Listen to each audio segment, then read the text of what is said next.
And it's important I refer to something here. It's called the Stockdale paradox.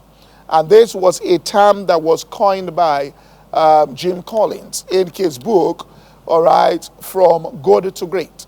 And what he was speaking about there, that paradox there, was a phenomenon that they saw during the Vietnam War among the prisoners of war.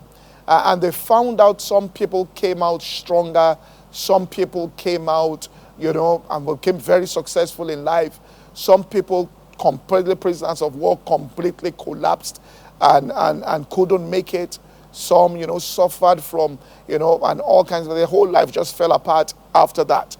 And so in an interview with General Stockdale, he asked him what he felt was the factors that made some people come out successful and some people completely fail.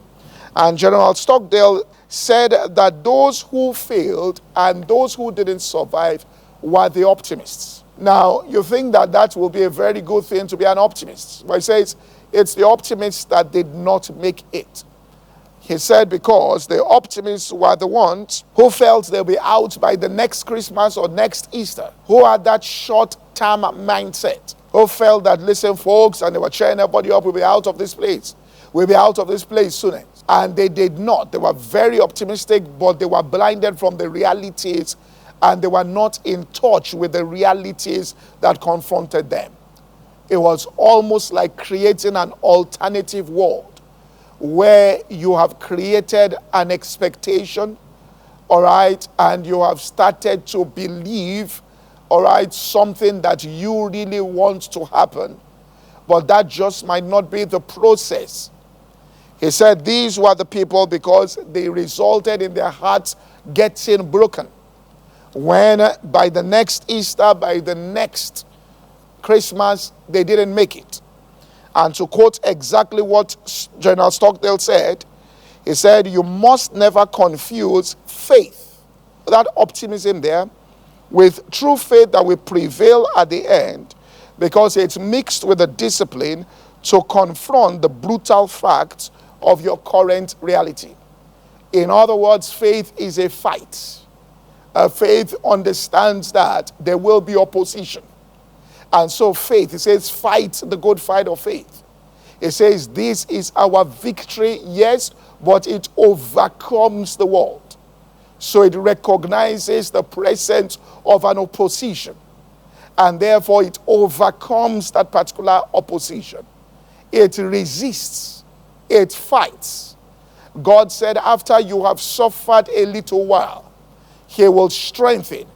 He said he will bruise Satan under your feet. After some time, God of all peace will bruise Satan. But there is a period where there is great conflict that is going on. Now, people who are not prepared, so to speak, psychologically for this, all right, and are just, all right, blind optimists there, who have created an alternate, all right, world in which they live.